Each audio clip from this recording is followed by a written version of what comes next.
This is an interview with Councillor Angelo Tsirekas, Mayor of Canada Bay Council. It's September 2019. My name is Mark Sabolch, and this is an oral history recording about the Ashfield pool. Well, thank you for your time, Councillor. That's okay, mate. Now, I understand your family migrated from Greece and settled down in the Ashfield area in the mid-1960s. What were your first experiences of visiting the Ashfield pool as a young boy? Okay, it brings back some great memories as a young child living in the local area. Ashfield Pool was the place to meet with your local neighbourhood friends back then, and it was a place where you could feel safe if you were with friends. So we'd meet up there and enjoy our time, keeping cool in the hot summer months, because our parents, like a lot of parents back then, didn't have swimming pools in the backyard, and it was an outing that we really enjoyed. It was a cheap outing for us as well. So what years did you first attend the Ashfield pool? I would say roughly around 1965, 1966. I would have been 6 years old. I was just attending, started at infant school with Croydon Infants and Croydon Public School. And they were, in walking distance like Ashfield Pool, so we all walked. We never had to drive or anything else like that, so it was part of the neighbourhood. Ashfield Pool, the school, was all part of our growing up neighbourhood, and it felt like you were really connected to all, because you were starting to meet a lot of friends from school, from the pool, from your neighbourhood. So it was a great place in the summer months to be at. And you learnt to swim at the Ashfield pool? Tell us about that. Yes, they were probably not fond memories at the beginning, because learning how to swim for someone that didn't know how to swim was it was interesting, because it was in the summer months. The school gave you an opportunity to learn how to swim through the programs that, I don't know if it was Life Saving Australia or some other association, but it was a 2-week course. So we'd all turn up. I think it was at the beginning of the school holidays, and you'd be put through the routine of putting your head under water, kicking with the kickboard, learning how to breathe one way, and then without the kickboard. So it was for someone that didn't know how to swim, it was a bit daunting at the beginning, but once you felt comfortable putting your head underwater and blowing bubbles on one side, it became easier and easier, because more practice, the better you get. So I attended those classes and probably did it for 2 years.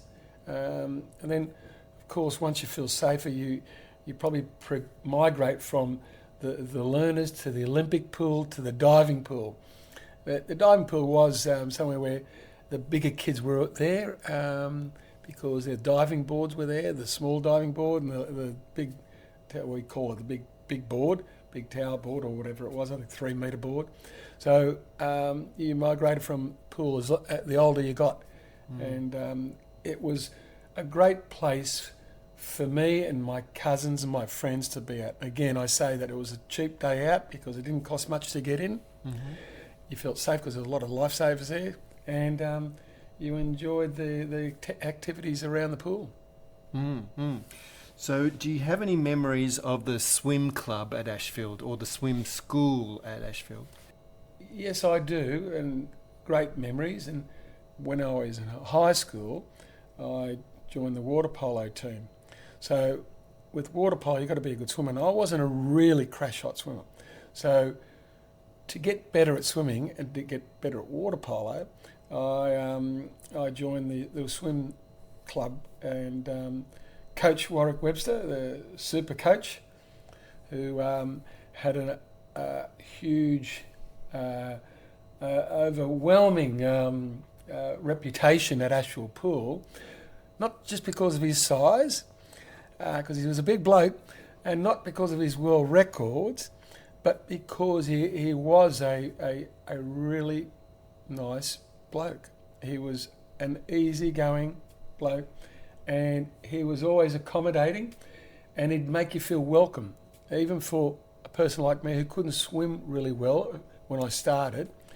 But he was a great teacher, and he really took time with his students, and certainly he helped me a lot with the training regime and the swimming lessons and the corrections that I had. And he made it fun as well, because it can be boring swimming up and down, looking at that black line up and down all that time.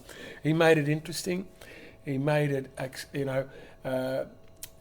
you didn't mind getting up in the cold mornings and getting down there and jumping in the pool, because he certainly did encourage you, and he sort of pushed you on and gave you goals and set you goals. And my goal was to become a bit faster swimmer so I could play better water polo. So he helped me along the way, and also we interacted on a social level as well, and we became good close friends, and our families became close friends as well. So we had a relationship for a long time, and a big part was the swimming lesson of the school, and his coaching of the swimmers that he had under him as well. So it was interesting and exciting. And when I did get married, I also took my 2 young girls down there, and they also had the opportunity to train under Warwick Webster as well. Good. So Warwick Webster did have a strong following with young swimmers at the pool. What do you think made Warwick Swim School so popular? Well, I'll give you an example. I mean, he'd be around the pool a lot. He'd see what was going on around the place, and he wouldn't mind pulling up a young bloke that was misbehaving and telling him why he shouldn't be misbehaving, because he'd be out on his backside if he wasn't.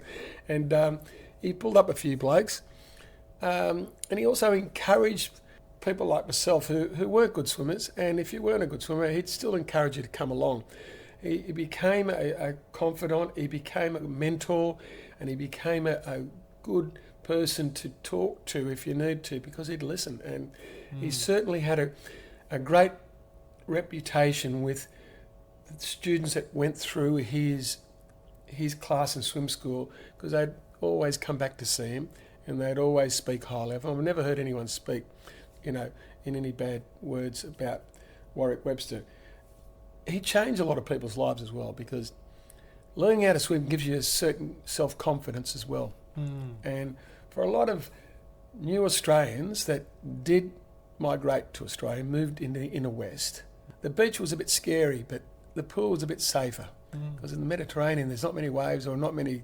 So by giving you confidence in swimming and learning how to deal with deep water, I think he gave a lot of people confidence. And I know that he changed a few people's lives by pulling them aside and saying, listen, I think this is not the right way to go about your life, because you're just wasting yourself here, wasting time.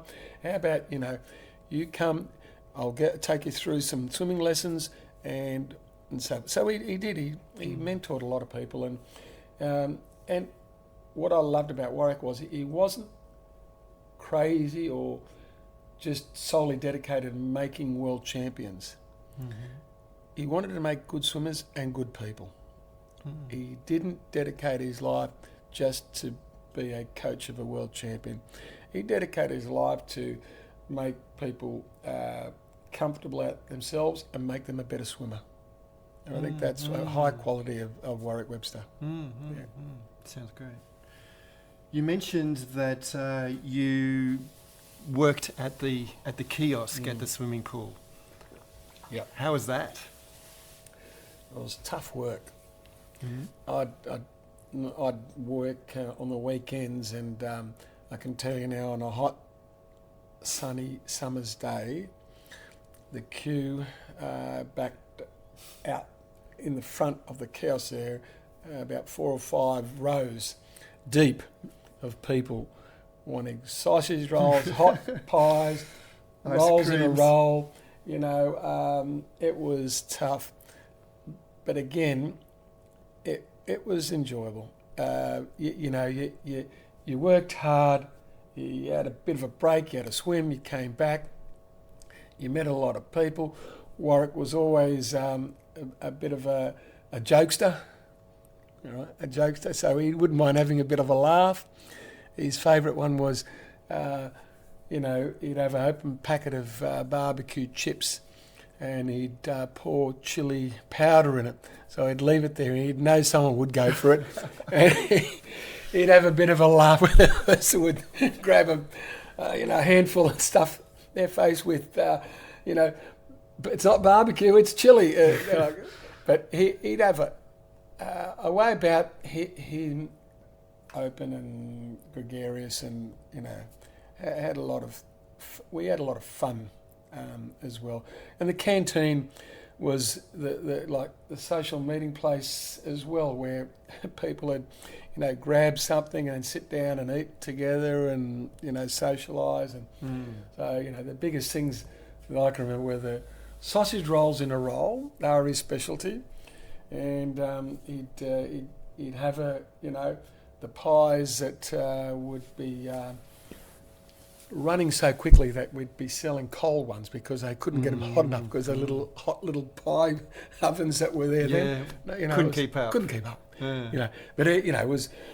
He did a great job there as well, and again we met a lot of people because it was just a meeting place, and we'd all socialised through the swim club, through being playing water polo locally.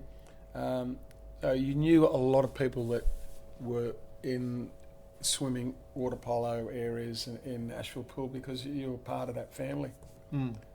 So we should just make it clear that the kiosk was run by Warwick Webster's business. Yeah. So Warwick Webster, as far as I know, had it for a long, long time until he ran the kiosk as a lease from the council. Lease, yeah. Yes. So he had the major lease from Asheville Pool for a number of years, and that only changed. Not that he had it for a long, long time. So what years did you work there? I would have worked there when I was in my 20s to about my 30s.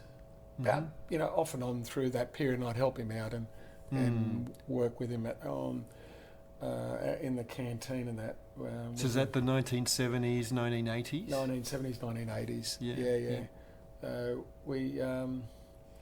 We certainly had some big days, some memorable afternoons where we'd run out completely of everything, where we'd have to close the shutters on everybody, and have a quiet time afterwards, just having a bit of respite, because he did like his social life as well. He'd always have something to go to. He'd like a bit of he'd love his films, he'd love his restaurants, he'd love his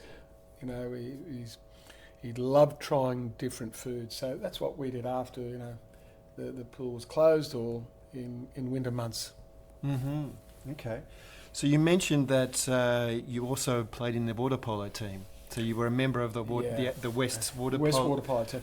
And that started again through my water polo career at school. Okay, so how did it start for you? So, being down at Asheville Pool, there'd be a lot of opportunity to watch water polo. So I had the opportunity to watch a lot of the Wests play their games there, and also with Asheville Boys.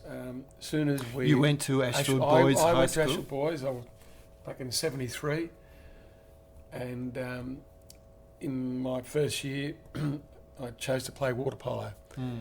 And our swimming coach, Peter Waterman, he was a good player, and he played for Cronulla. I think he may have played for Australia. He was our coach. So he pushed us towards playing outside school. He said the only way you're going to improve is by playing with a club. And our local club was the Western Suburbs water polo club. That started very early on. We, as a group from school, would turn up and play in their junior competition. And I think our first game at school, we had to go to and play Balmain, I think it was back then, at Dawn Fraser. And back then the water wasn't very good. Wasn't clean? No, wasn't clean. And in fact, you did notice substance on your body when you got out of the water. And it wasn't a memorable day, and it wasn't because of the quality of water, but we lost 20-0. That wasn't a good experience. But I can tell you we did get better. And it was through the association with playing club football and, of course, swimming in Warwick squad as well. So there was a long association throughout the school years playing with the club, and it extended outside the school years playing water polo with the club. So in 1975, I was still going through the school, but Asheville Boys wasn't renowned for a water polo club, won the state championships against Bilgola High School. And that was a absolute fantastic period of time because we were the underdogs. We didn't have a reputation of being good water polo school, but we had quality swimmers in the Bayfields who were also very well known and respected in the area. The Bayfields, were a family that had connections at the Western Suburbs Leagues Club, and Wayne Bayfield was a very good swimmer, and he also trained at. So the association with water polo extended from school to the club and continued for a long time. And my association with Western Suburbs, that had their home ground at Ashfield Pool, was that we would be at Ashfield Pool most of the nights of the week. Yes, for training. Training. Yeah. So we'd be there in the afternoon. I'd be there in the morning training with Warwick, and we'd be there in the afternoons training with the club. And that again was not a professional game, it was a social game.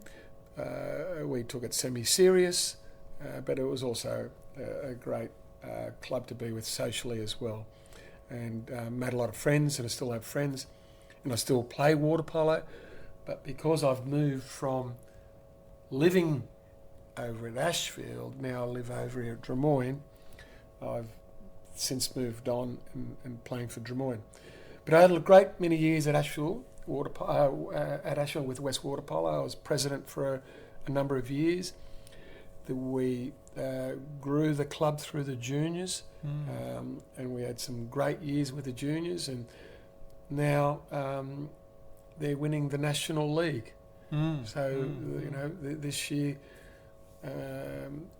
they're called not just Western Suburbs, I think they're called Western Suburbs University of New South Wales. So they've amalgamated.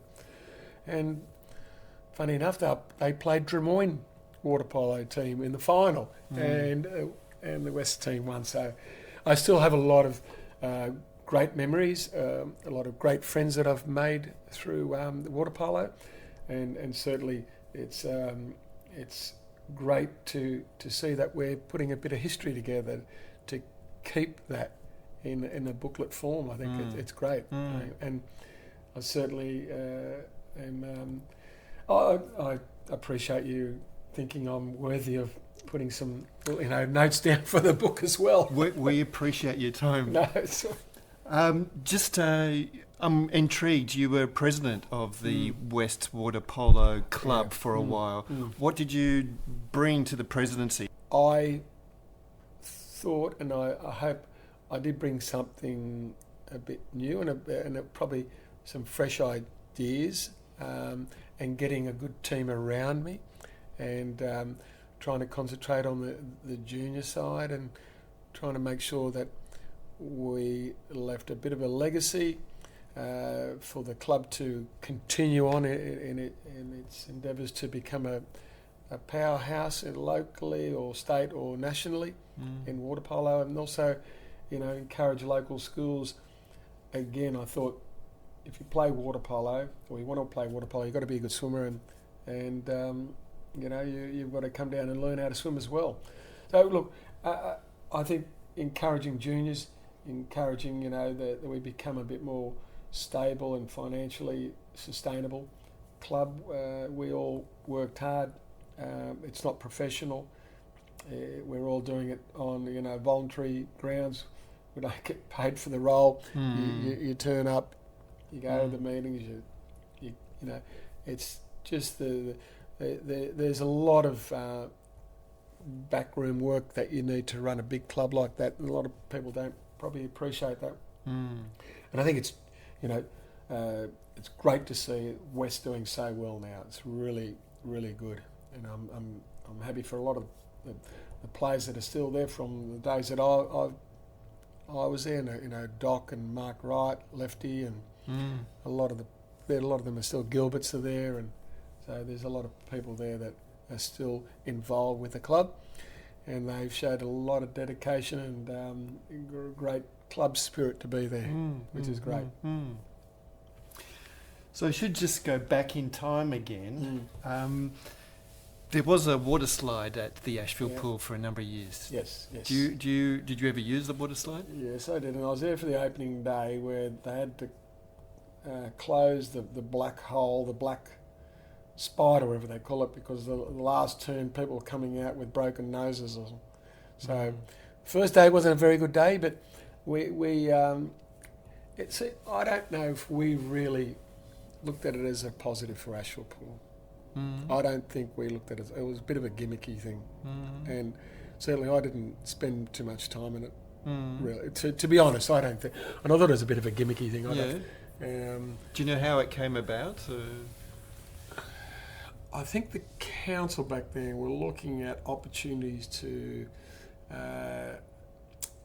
look at ways of probably utilising land, and they probably did get a good deal from the slide manufacturers or the company that ran the slides to use that parcel land that there was nothing there. It was on the other side of the canal, and they thought maybe putting it up there they may make a bit of money, both company, or the council and the company, but we didn't really, as a pool goer or a water polo player, thought that it was a positive. I just thought it was a bit of a gimmick, and I didn't really go on it too much. So, and I don't think it lasted that long, and I don't know how many years it lasted actually. Do you recall the time when the grandstand at the Ashfield Pool was named in the honour of Warwick Webster? Yes, I do. That grandstand was much bigger, and they cut it in half. Okay. And look at Warwick was an institution down there. He was Ashfield Pool. Like, he'd been there longer than most. Hall and Overton and people that were running it, and he was. He deserved recognition with his contribution to the community, and that was fitting that he had a stand named after him. At least they could do that. At least they could do that for him. Was it a big thing when it was announced? Do you have any memories of that time? Warwick, he wasn't really a person that took those honours, and really he was a bit of a shy bloke, and he didn't want to. But he did love seeing his name there. He said, "Look, that's my name up there." I said, "No, Warwick, I can read." And so he had a bit of a bit of a laugh at it, but he did acknowledge that this is a respectful way of people or the council acknowledging his time and his contribution again to the community. Now, I can't recall that it was a big thing. They may have a ribbon cutting, but I was never invited, and I don't know on what level the council had the naming of the stand in regards to an event, civic event. I'm not too sure, but I it was there, and I thought it was great that he had his name on the stand. He was chuffed, but I don't think he took it too seriously. Yeah. Okay. Now, Warwick Webster passed away at the end of 2012. I believe you spoke at his funeral. Yeah, and that was an honour to speak at his funeral as a friend and a person that I respected highly and had some great times with at a lot of levels. It wasn't just in the boundaries of the swimming pool. It was outside and on a family level, social level outside, with Warwick being invited to our family's wedding. So we had a close connection, and I was honoured again to be asked by the family to speak at the funeral and to recollect again the wonderful times and a bit of his life that he left in my mind and my consciousness in the way that I wanted to, respect the person and of Warwick Webster's stature again. He did leave a great legacy because he touched a lot of people, and again I was taken aback by many that spoke at the funeral, not just myself and Jason and others, Jason and his son, but others that stood up and in front of crowds said that he changed my life because he taught me not just to swim but a bit about life as well. So he touched a lot of people's lives. So he did touch my life in a lot of respects. He was a great friend and a great mentor, and also a person that was Asheville Pool. He was the person that... So it's sad to see that the old swimming pool's gone. It sort of rubs a bit of history away. Hopefully they will acknowledge Warwick's contribution somewhere in the new centre, in some place or somewhere. I'm not too sure. I haven't been close to the extension. So you were a resident of the Ashfield District, certainly in the 70s and 80s. How would you describe, has Ashfield changed since that time that you knew it as a resident? And again, you can't stop progress. You'll always have memories of the old days, your childhood memories, your neighbourhood memories. I'm not going to criticise or say that things are bad, because I can't and I won't. Certainly things are changing in Ashfield. The town centre, I'll give you one example. I'd walk to school from Highbury to Ashfield Boys, and you'd see the old town hall there, and I'd have great memories of going in and seeing surf movies in there on a Friday night. That was my first recollection of Ashfield changing, when the old town hall got demolished, the big shopping centre and council chambers upstairs. From that time onwards, I think there's been progress, but it's up to the individual to say whether it's good or bad progress. I think Asheville's still got a lot of charm. My mother lives in Victoria Square, which is a beautiful, beautiful part of that local area, beautiful. And it hasn't changed at all.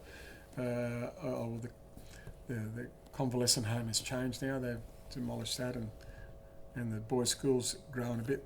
But the town centre has changed, and I know that there's a lot of pressure on local areas to accommodate new growth, population growth, so it's a matter of how they do it. But I'll always have fond memories of where I grew up, because from my growing up years, things didn't change that quickly. So in the last 15 years, there's been a dramatic change, 15 to 20 years. But again, I go back to my first recollection of any change at Asheville was when the old town hall got demolished. And then I think each local area's got to look after the well-being of their community and to deal with progress in a way where it accommodates the community's views on how things should be done as well. I think the maintenance of your areas that have got relevance and importance is really, important. And I know that a lot of the areas are historic in the built form and the streetscape. I think they should be maintained, and growth should be in appropriate areas. So that's how I perceive progress to go in the future. But going back to my years, fond memories, not much change back then, and you knew the area, you knew your neighbour, you could get around easy on foot. It was a great time. Well, I have a question now for you, Councillor, talking about the bigger picture, and with your intimate knowledge of the workings of council, when council has an asset like a pool, and obviously there are ongoing maintenance and servicing, and quite a bit of funds need to go into maintaining a pool or an asset like that. And you may not make a profit from that asset. It's more of an expenditure item than a money-making business. Yes. How do you balance, or how does one in a civic role balance this need to continually expend money on an asset, which is a social issue, versus versus the ongoing nature that it's not profitable, it's not something that makes the money it doesn't break even. Yeah. How does a leader make those decisions? I can tell you now, not many of our assets make money. All right, the business model has to be sustainable. You need to weigh also the social capital that you're investing and the community, how the community views and supports the investment and the return. It's not always about making profit. Libraries don't make profit. Swimming pools don't make profit. So there's an understanding there that this has got to be an investment in an asset, and with a good business case model that is not sinking or not losing too much money. Okay, there is a balancing act. Where do you draw the line in trying to make money or make it a commercial venture where you make it too expensive for families to go there? Or now I know that a lot of swimming pools provide ancillary uses around the swimming centre. Okay, so I don't know the actual model, but you can look around. Other swimming centres provide facilities, child minding, gymnasiums, canteen restaurants. So they further expand the opportunity to bring in fun or money into that centre, so it can be sustained. I know pools in my area that are both on the Sydney Harbour that don't have too much opportunity to provide further expansion in money-making ventures inside.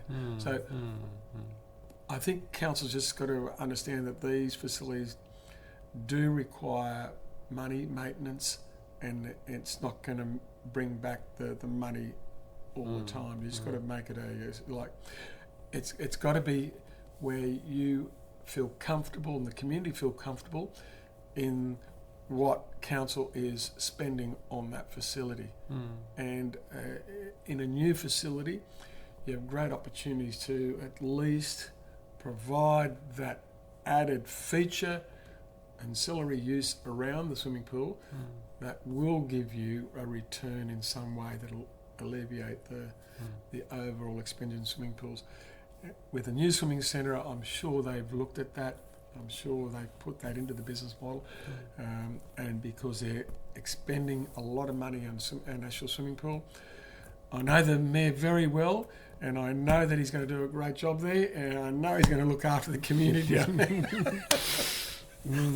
But again, it's a new asset being built, and they can really do a top job in making sure that it's not the old style swimming pool where it didn't have the facilities to get added capital invested, and also a return to the council. So look, thank you very much, Councillor. Thank you for your time, and thanks for sharing your memories of the pool. Wonderful. Going back down memory lane and talking about a great friend, a great person, and a legend of Ashfield swimming pool. And I hope that this book will highlight some of the things that happened down at Ashfield pool, some of the good, the bad or the ugly, but mainly good for me anyway. Yes, Thank you very much. Thank you.